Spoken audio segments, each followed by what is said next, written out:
محمد ودعنا أهالينا جينا وجينا وجينا زرنا الرسول وجينا كرما لك يا محمد ودعنا أهالينا جينا وجينا وجينا زرنا الرسول وجينا كرما لك يا محمد ودعنا أهالينا جينا وجينا وجينا زرنا الرسول وجينا كرما لك يا محمد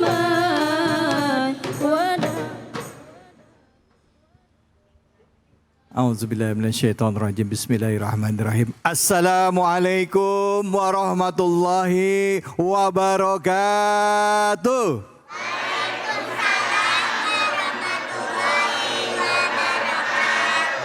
Ibu gimana kabarnya, sehat? Bapak gimana, sehat Pak? Ini bapak-bapaknya goib Bu kalau dari bawah. Suaranya kenceng, orangnya nggak kelihatan. Ada di atas semua ya. Alhamdulillah. Saya harap juga pemirsa iNews yang ada dimanapun saja, saya harap semuanya dalam keadaan sehat walafiat. Amin ya robbal alamin. Mari pertama-tama kita panjatkan puji syukur atas kehadirat Allah Subhanahu wa taala. Tidak lupa kita berikan salawat dan salam kita kepada junjungan kita manusia yang mulia Nabi besar Muhammad sallallahu alaihi wasallam beserta keluarga, sahabat dan umatnya yang setia hingga akhir zaman. Ibu, bapak, tentunya setiap hari kita berusaha untuk memperbaiki diri. Betul apa betul? Nah, udah tepat pilihannya hari ini gabung di dalam program kesayangan kita semua, yaitu Cahaya Hati Indonesia. Dan izinkan saya juga untuk memperkenalkan guru-guru kita yang hadir, yang akan membagikan ilmunya di kesempatan berbahagia kali ini. Saya berikan ucapan salam hormat dan takzim kepada guru kita, Al-Mukarram Habib Nabil Al-Mursawa. Assalamualaikum warahmatullahi wabarakatuh. Waalaikumsalam warahmatullahi wabarakatuh. Habib, sehat ya Habib? Alhamdulillah. Mas David gimana? Alhamdulillah sehat Bib. Masya Allah. Terima kasih banyak loh Habib meluangkan waktu untuk datang ke sini. Terima kasih banyak Sami-sami, guruku. Mas David. Samping Habib Nabil hadir guru kita Ustadz Dr. Haji Agus Purwanto. Assalamualaikum warahmatullahi wabarakatuh. Waalaikumsalam warahmatullahi wabarakatuh. Ustaz. Terima kasih sudah meluangkan waktu guruku hadir ke sini. Alhamdulillah bisa Terima- silaturahim. Amin sama ya Allah. ibu-ibu, sama Amin bapak ya di Allah. sini. Amin ya Allah. Terima kasih. Samping Ustadz Dr. Haji Agus Purwanto hadir bersama kita. Ini Ustadz yang ganteng Bu. Assalamualaikum sahabatku Ustadz Nawawi. Ya Waalaikumsalam Allah. warahmatullahi wabarakatuh. Sehat ya, Ustadz? Alhamdulillah sehat. Nah, Ibu, Bapak, para guru-guruku semuanya, sebelum kita membahas tema yang akan kita jadi tema utama, sama-sama saya akan ajak kita semua untuk menyaksikan tayangan berikut ini. Pemirsa, sholat merupakan salah satu jenis ibadah di dalam agama Islam yang dilakukan oleh seluruh umat muslim. Sholat termasuk ibadah wajib yang harus dijalankan karena Islam percaya bahwa seseorang yang mampu menjaga sholatnya dengan baik akan mudah terhindar dari segala macam perbuatan keji dan mungkar.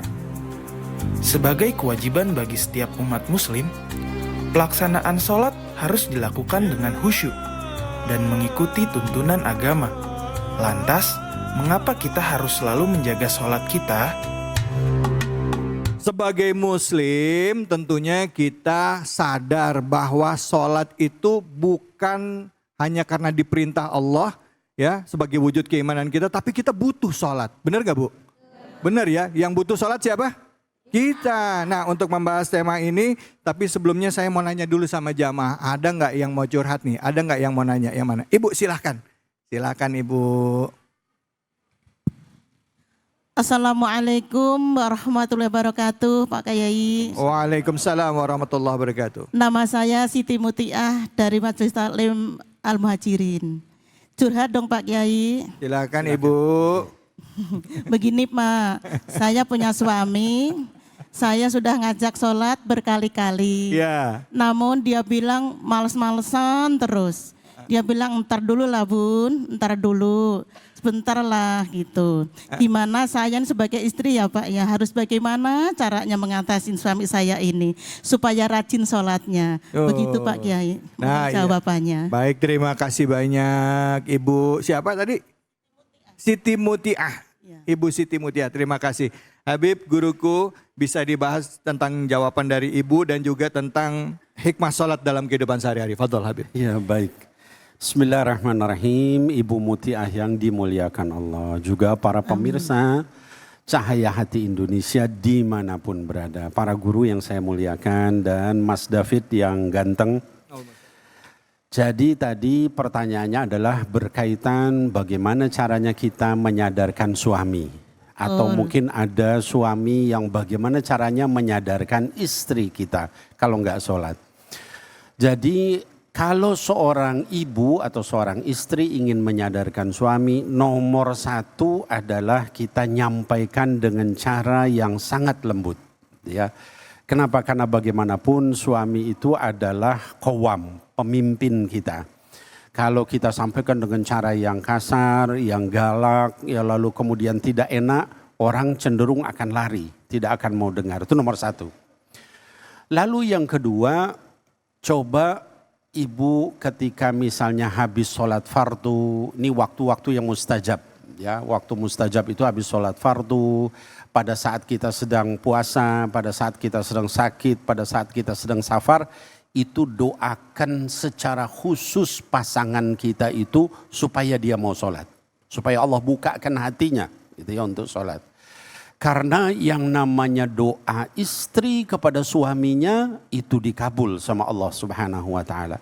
Begitupun doa suami kepada istrinya. Ya, jadi doakan, jangan kita pernah lepas untuk mendoakan. Karena kan kita berharap pasangan kita itu jadi pasangan kita juga nanti di surganya Allah ya Bu. Amin ya Allah. Itu nomor dua, kita doakan di waktu-waktu yang mustajab. Lalu yang ketiga, ya, kalau memungkinkan cari orang yang disegani oleh suami.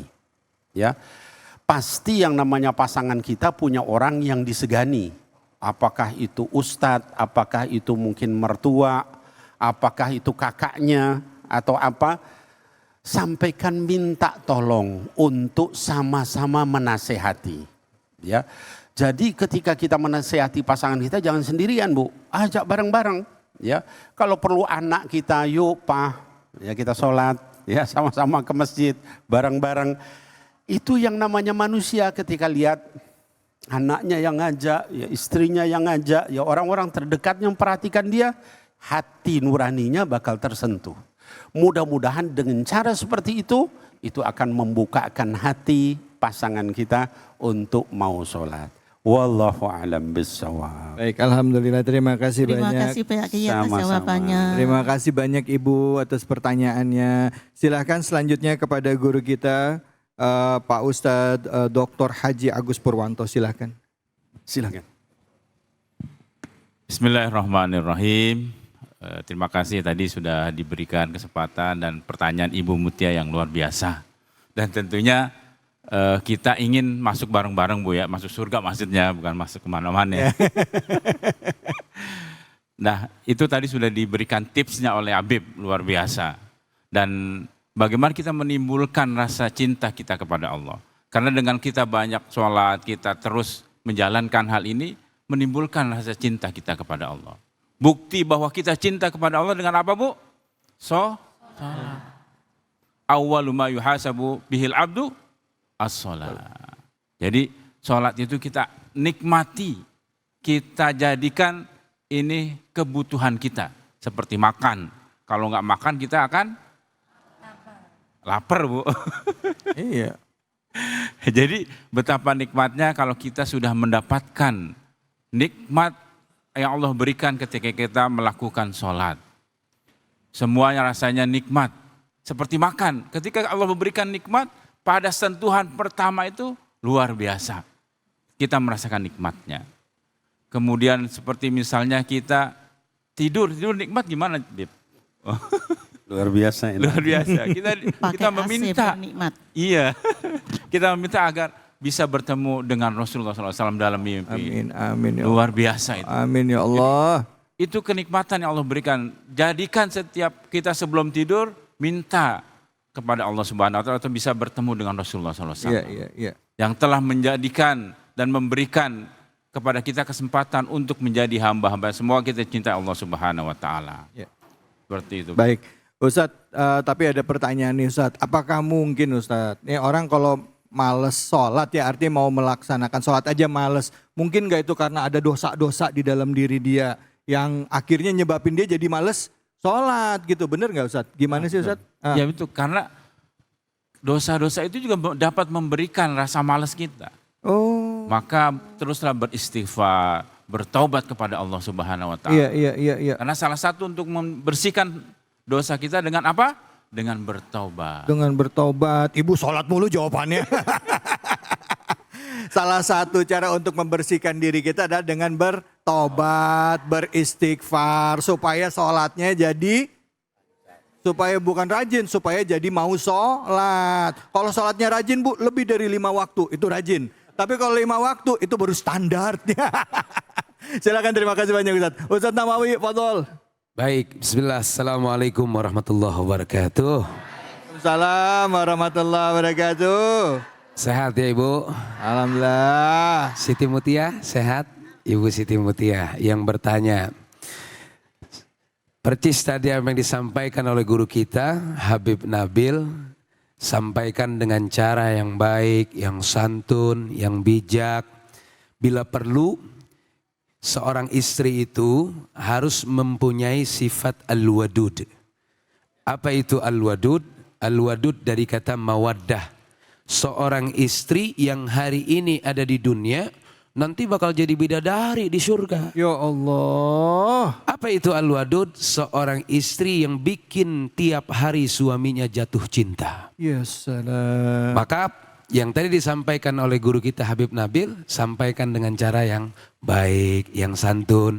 Ajak suami kita yang baik untuk melaksanakan sholat.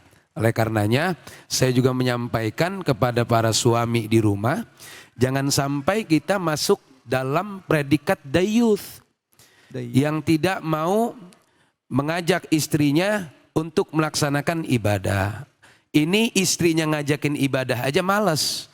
Apalagi buat ngajak istrinya buat ibadah. Nah sifat dayuth ini jangankan sorga nyium aja kagak. Jangankan sorga nyium aja enggak. Karena dalam riwayat 5.000 tahun kalau enggak salah itu wangi sorga udah mulai kecium. Nah dia jangankan masuk nyium aja enggak. Oleh karenanya buat para laki-laki yang nanti kalian adalah seorang laki-laki yang dimintai pertanggungjawaban atas rumah tangganya. Maka dengan itu perbaiki ibadah kita. Dan yang paling terpenting adalah sebelum kita melaksanakan ketaatan, maka lebih afdol kata Nabi SAW ninggalin maksiat. Karena enggak semua orang bisa ninggalin maksiat. Tapi kadang-kadang bisa semua orang ngelaksanain ketaatan. Ada enggak orang yang enggak sholat nyantunin anak yatim? Ada enggak? Ada. Ada enggak orang yang berangkat umroh tapi koruptor? Ada enggak? Ada. Ada orang yang bisa ngelaksanain kemaksiatan tapi nggak bisa ngelaksanain ketaatan. Maka kuncinya adalah tinggalin dulu kemaksiatan. Insya Allah kita akan mampu dan ringan untuk melaksanakan kebaikan dan ketaatan. Terima kasih. Alhamdulillah. Terima kasih banyak Ustadz. Ya Allah Bu. Satu, ngomong yang baik sama suami. Ya. Kedua, doain ngerayu. Ngerayu, doain ya. Yang ketiga, kalau ada kebiasaan-kebiasaan buruk, buru-buru istighfar, mohon ampun. Gampang bagi Allah, Allah bisa bolak-balik hati. Betul apa betul? Baik, terima kasih banyak guru-guruku. Kita akan lanjut lagi buat Anda semuanya. Ini bukan cuma untuk para bapak Bisa jadi istrinya yang nggak sholat. Bisa jadi anaknya yang nggak sholat. Bisa jadi cucunya yang susah banget diomongin. Betul, langsung iya. Jangan kemana-mana, kita akan lanjut lagi. Tetaplah di sini, di Cahaya Hati Indonesia. Al-qalbu mutayya